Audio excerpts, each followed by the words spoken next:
Hello, ladies and gentlemen. Welcome back to some quality content over from the DCCS. We've got a spicy interview with the star jungler of OpTic Gaming Discord, the key foundation to the green wall, as they may say. It's that boy IncarnationLive. How are you doing? I'm not too bad, Trav. How are you doing? You know what? You're the first person to ask me that in all these interviews. Dude, so thank you. I'm a good interviewee, man. I've done this before. Yeah, I'm feeling charmed already, man. I appreciate this. If this gets me more stream games, this is what I gotta do, man. Yeah. You just compliment the person doing the interviews and cast the games. You know, that will help out over time. So I've heard. I can't give any secrets away. I'll remember it, man. So let's talk about the reason why we brought you in here. First and foremost, OpTic Gaming. You guys were projected by the community to go 0-4, and yet you guys defied the odds and went 3-1. How does that feel? The team feels pretty good. I won't lie. We see everything that goes on DCCS, so when we see people are voting against us throughout the season, people are saying that we should be a bottom tier team. And a lot of things, we don't really care. If people think that we aren't good, then that's fine. They can think that. And when we play them, we'll try and show them different. And with that being said, out of the games that you guys played on Saturday, you guys played Team Liquid and 100 Thieves. And then on Sunday, you guys played EchoFots GGS. Your only loss coming from the undefeated team in EchoFots. Let's go ahead and run it on through. Is there any teams that surprised you coming into the first week of the DCCS? I would say FlyQuest mostly. We scrimmed FlyQuest a lot early, and they just kind of grinded scrims really hard. They're not too bad of a team. They have some good components. I think Beyblade's pretty good. Zin's not too bad. Their team isn't too bad. I'm kind of surprised they went 3-1. But I think a lot of teams had issues this weekend with players and stuff, so upsets are kind of bound to happen. Otherwise, the only other team that I think surprised us would be maybe EchoFox. EchoFox played map really, really well against us, and we just screwed up a lot in that game, and we kind of learned from it going into the GGS game. Hey, there you go. If you're going to lose, go ahead and learn from it. That is the mantra to proceed with.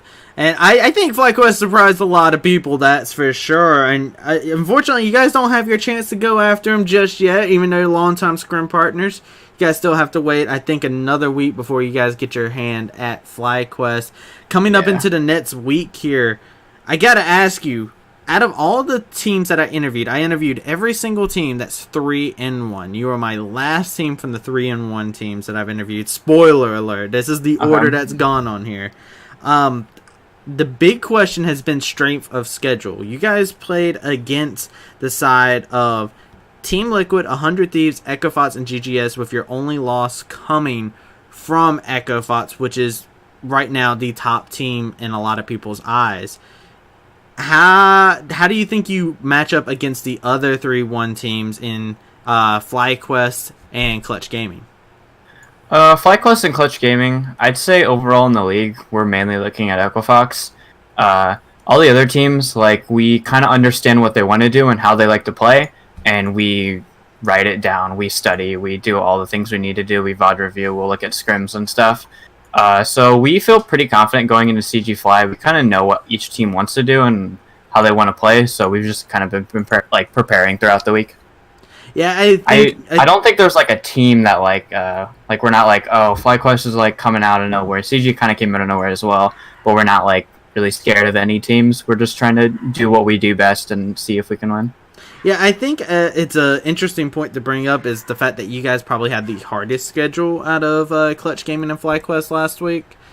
Just because you guys had Team Liquid was GGS and 100 Thieves, which were three teams that were projected by the community to actually do very well. And looking at the other teams, FlyQuest, I believe they had GGS, TSM, C9, and 100 Thieves. And as we know, they didn't get to have the best records coming out of everything. And same thing for Clutch Gaming, where they got to play C9 twice, play TSM, and their only loss came to EchoFots, same team they lost against, that you guys lost against. Going forward with this next week, you guys start off with TSM and Team Liquid. Now, TSM's a very interesting concept here, and I'm really curious on what your idea is, because this is a whole new roster that you guys are going against. With TSM, I don't know. They're changing rosters so much, so it's kind of hard for us to scout them. They have one of our ex-players, and we know what he wants to do. We kind of have a general idea on what they're doing. They did some funky stuff with, like, off-rolling, like, their jungle and mid. So, we're pretty confident if we do what we like to do and play our game, that we'll be fine. But we'll just kind of have to see how the game goes. We're not, like, super worried about it, though. And they just keep changing a lot, and it's hard to predict. Yeah, maybe get a little bit of cheese going in there, right? Which definitely is a strategy, especially when best of one is your thing. Get a cheese win when you can, if that is it's a legitimate strategy. But you guys also play Team Liquid, which was a team that kind of struggled last week, even when it had such high expectations for this roster to perform. How do you feel about Team Liquid going in?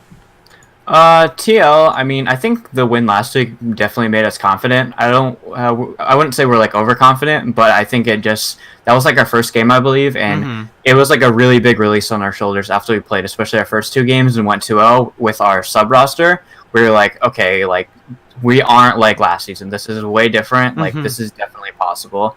Like, we don't have to, like, freak out and worry. And then after we played that, everything else is... We're not, like, super worried about TL. They submitted a different roster than we played with against the first week. It's not anything insane. We're just kind of going to do the same thing we did before. All right, so change the people, the result will be the same, says Incarnation here. And then in day 2, it becomes a very interesting thing, because you guys go against Cloud9, which is a team that has been struggling, and I believe they had the fastest loss inside of the DCCS with a 19-minute loss versus Clutch Gaming. And then you guys actually have to play against Clutch Gaming at the end of your second day. So go ahead and run me through. How are you feeling going into day 2 of this? I think overall with day 2, also our second day we get our mid laner, which I'm really happy about.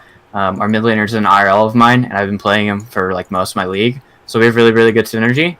So when we get him, team is feeling very confident. That's always been the big thing, is once we get him back, like that's when the Jets start running, and that's when we're going to go. After we got through the first weekend, we're not as worried. First weekend, I literally dubbed like our hardest week probably. And once we got through that weekend, it's like the rest, we should just keep working on what we need to work on, fix the things that we need to fix, and then we should be fine going to playoffs and just keep learning, keep doing what we've been doing. Now, that does lead me to my next question. I was going to actually ask about this because the suspension is over for the man, the myth, the man who has a name that's going to be hard for any casters to say during that. I'm not looking forward to that. You can pass that along to him, by the way. But looking at it, how does the team feel knowing that they're going to have their regular mid laner coming back into the fold? How's the overall team environment going? Are you guys scrimming a lot with him still, or are you guys sharing scrim time because you'll still be splitting time with your with the Zebra, I believe is who it is that's playing in mid? There is something more behind the scenes with potentially we would be able to use... I'll just say David. His name's David. Yeah. I doxed him on stream, but that's whatever.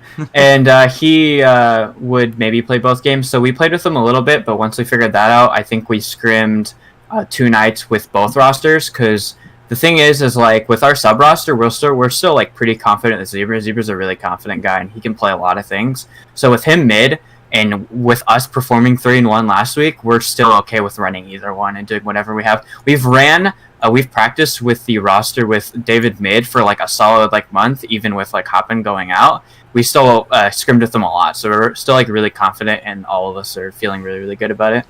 All right, and I gotta go ahead and ask, because from the last season, a lot of people were of the opinion that Incarnation was a monster in the jungle right now. Is there anybody you have your eye on in the jungle that you're just like, you gotta look out for them, they can really contest you? Dude, you can't set me up for this shit talking when I'm like 6th place and like stuff. Like, I have like highest vision and highest assist, but it's just like Last week was a bad week for me. I've been talking with my coach. It's just like, you can't set me up for this. Oh, all these junglers are trash. But I played like garbage last week. I know it. I didn't play the way I should have played. But to answer your question, the weird thing about Echo Fox is they use this trails into this question. I'm looking out for Nighthawk because he's a new jungler, but I scouted him a lot. But they didn't use them, so it kind of screwed with us. That roster that they used, we had because of the hurricane. About. Yeah, which like sucks. Like a lot of people like couldn't play. I think Penguin's pretty good jungler. I jungled against him last week. I think he inted a little bit towards after he went like 4-0 on Kindred, and then he ended up 4-4. I literally said he's gonna int for these marks, and he literally did. Like just something that I would do. I'm like, I will literally int for these marks. I'm like, okay, if you want to do that, we'll just bring our whole team there, and you'll die, and then we'll just snowball the game from there. So I think Penguin isn't too bad. Other than that, I don't know. I've been kind of tracking on what people have been doing. I think Penguin and Nighthawk are probably the two more. Myth wasn't too bad either when he played against us. He pulled out the Hecarim and he had some good engages and he played well. Those are probably like the three I would say. Otherwise, for me, it's just like respecting every jungler, outpathing him, just doing what I do. Hopefully playing a lot better than I did last week and trying to get first in a couple of the stats besides vision. And besides vision, assists, and kill participation, and I think I was like 4th or 5th in KDA. So yeah, there's some good stuff, but I played a more supportive role this weekend, I'd say. Yeah, from the top to award, as they may say, you got TSMified. But with that being said, I want to end this off by wanting to ask you right now with the DCCS that's going on in this current season. First season, we saw a lot of substitutes and whatnot that were going on and a lot of things that were happening. What is your team that you just absolutely do not want to lose to? Everybody has that team in a league where they're just like, I can't lose to these guys. See, the thing is, we're like the villains of the league now, so we just want to beat every team, but I think the few would be like, I think GGS and FlyQuest because they have ex-OpTic members. Those are like kind of, we're like, let's just beat them. TSM's a big one for us because Hoppin obviously left. We have some like issues with that, but like we would just like to show like, hey, like you should have just stayed here. We're gonna win. And then obviously Echo Fox is number one. They're kind of just like the team to beat in the league. So I would say those are the main teams. There isn't like something where we're just thinking about every day. Like, this is the team that's our rival. You don't stay awake at night. No. We'll look at other teams and see what they do, but we're a lot more focused on ourselves because, like, if we do what we do, then we'll win. So you don't just wake up in a cold sweat and you're just like, their jungler's playing more solo queue games than me. He picked my Warwick. No! Like, no, I can play everything. All right. So playing everything, we're gonna see some Ivern coming out of Incarnation. Oh, okay. But, don't expose me. Come on, dude. If I pull an Ivern man this weekend, I'll be happy. You know what? I'm excited for it. Let's see it, even if it's just a meme. But anyway, ladies and gentlemen, I had to say thank you, Incarnation, for coming out for the interview, and thank you everybody who came out, watched the video. Be sure to hit that like button and be sure to stay tuned. DCCS, it airs wherever the like button is. Wherever it may be. DCCS airs Saturday, Sunday, 5 p.m. EST. You do not want to miss out on it because you get to see the highest quality of gameplay from all your favorite communities and whatnot. So be sure to come in, cheer for your favorite community, favorite team of your community. Tell them how bad they suck if they suck. Come in there, flame OpTic. Incarnation loves being flamed. You should flame us because we played like trash last week, and even though we went 3-1, we made a lot of mistakes, and we're still making mistakes, but we're trying to improve. All right, so we'll have to see if Incarnation is going to feel like playing League of Legends is a mistake by the end of this coming up week. We'll have to come back to on that. League's always a mistake. If you're playing League of Legends right now, like, you know, playing this game is a mistake. But with this is how it is. With that being said, I'm Travi. This has been Incarnation. Thank you guys for joining us, and best of luck not getting put in iron. Have a great one, guys. I like that.